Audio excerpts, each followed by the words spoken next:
I want to thank you all for loving your country. I want to say this is our heritage.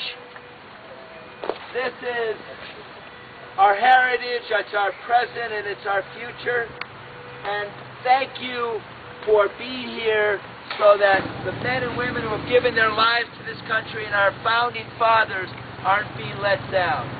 My name is Shays, and I'm running for the United States Senate, and I'm in a dead heat with Chris Murphy.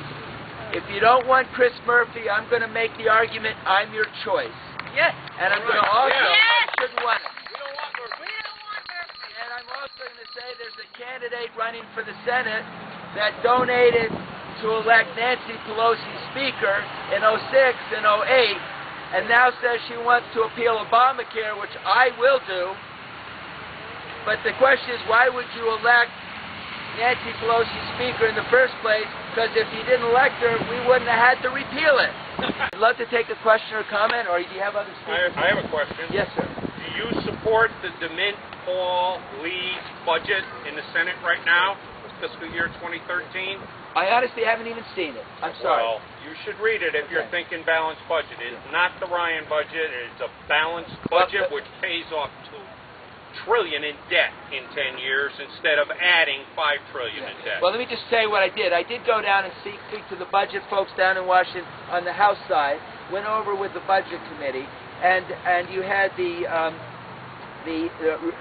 Republican conservatives came in with a budget that balances in 6 years. And what you do in order to balance the budget, you've got to reduce the size of government. In the public sector, 11 people make a decision before a decision is made. In the private sector, 3 make it. 1, 2, 3, and it's made. We are simply too big. Well, check online. It came out of Rand Paul's office, fiscal year 2013 I will check it out. budget. I will check it out. Very tasty. Now, I'd love to just tell you this. I will vote to repeal Obamacare. That will be my first act. And the other thing I want you to know is I have not voted to increase taxes in my 21 years since 1991. I voted for one tax increase. That was 1991. And the tempting part of it was we got the Graham-Rudman provisions in. But you know what we did? I voted for a luxury tax. All I did was put boat manufacturers out of work. Learned a lesson in 1991. So, yes, sir. In that 1991 vote for raised taxes, was that the one that Bush had said, read my lips, no new taxes? Yeah, that was it. And that was what led to Bill Clinton. Exactly. Thank you. Yeah, Thank you. We all learned lessons. 1991. Got a question. Yes. The American people, we don't want Chinese products anymore. How are we going to stop it? Just make better products and know this. If we become energy independent, our natural gas is being extracted in the Midwest and in the Dakotas. It's the equivalent of $18 a barrel. You are going to see a whole resurgence of manufacturing coming back to this country as long as government gets out of the way. You're going to see a whole resurgence of it. Yeah, so I want to just... Politicians are putting Americans all out of work. Yeah, they are. But you know what? We can beat them with our technology. We can beat them with our energy costs, and we will. And what we need to do is confront them with the valuation of their own currency.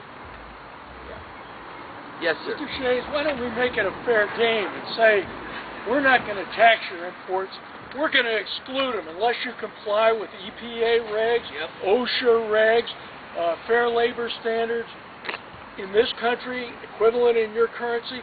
Why do we put all this burden on employers in this country and say to everybody else in the world, you can use child labor in sweatshops, you can pollute the Yangtze River till it burns, you can do whatever the hell you want, but send us your stuff, and we'll just pay our people for You know what I'd like? Why don't we stop buying them? Yeah. You know, we say to Americans... Because people vote with their billfold. I worked at Gary, Indiana, at U.S. Steel, the biggest steel mill in the world, and people were driving foreign cars till hell wouldn't have it, riding foreign motorcycles till hell wouldn't have it, and getting laid off till hell wouldn't have it.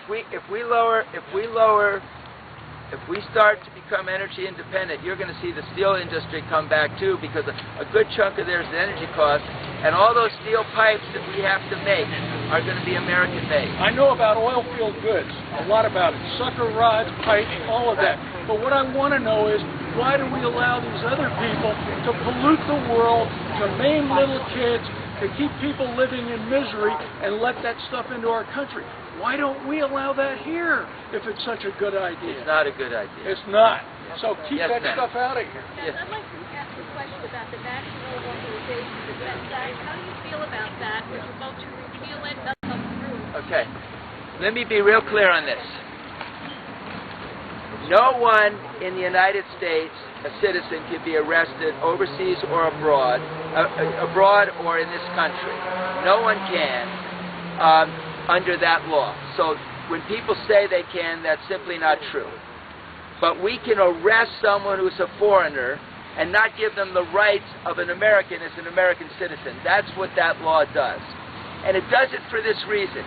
If we suspect that you're a terrorist, we don't want to tell you you have all the rights as an American citizen. And furthermore, we don't want your terrorist cell to know about it. We want to arrest you, keep you locked up, so we can still keep investing the cell.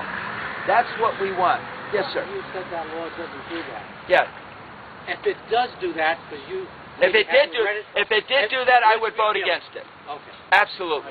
I believe that particular executive order violates the Fourth and Fifth Amendment of the Constitution, is unconstitutional, and it should go up to the Supreme Court and be voted for, ruled unconstitutional by the Supreme Court. Janet Napolitano says she trumps the Supreme Court. And by the way, this law was the law that started with George Bush. Yeah, that doesn't... No. But, you know, I have spent more time in the area of terrorism than practically any member of Congress. And the one thing you do not want to do is you do not want to give terrorists the same rights as American citizens. You do not want to do that. Do you know that the know that they're not Constitution... a terrorist. For instance, a lot of these politicians on the left have been calling Tea Party terrorists. Well, when do we become political dissidents? Can I tell you something? The reason I'm here is to thank you for being patriotic Americans.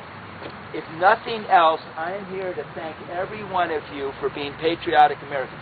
And so we have a fair debate. If I would ever find out that this law did something beyond what I said, I would clearly be against it. Yeah, I would know. You have the right to know. Of course I do. But I can tell you this. You can make a nuclear weapon with practically the material you get out of Home Depot. The only thing you need is the weapons-grade material. And we have been protected from some very serious potential problems. My judgment. You may not like George Bush for a lot of things, but he deserves credit on this one area. What it did in terms of state spending. And then when times are bad, what does the government do?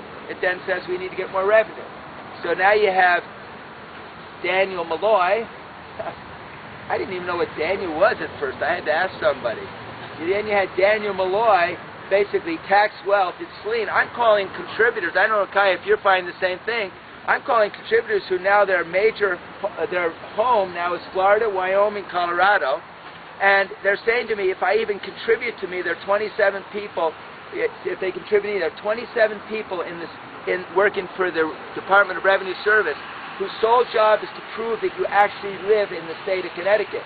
And their feeling is that they contribute, that will be partly a proof if they contribute to someone in Connecticut. I mean, it's a good excuse, but it works.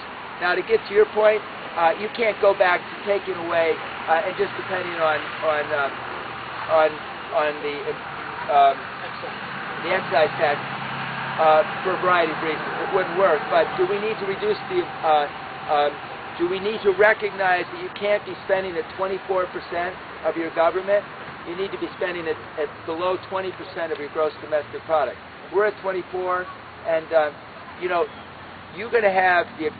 It's scary as hell to think that we have such a large debt paid for with very low interest rates. As soon as the interest rates come up, we're going to be swamped. So we got to get spending down big time. Big time. Thank you, guys. Thank you.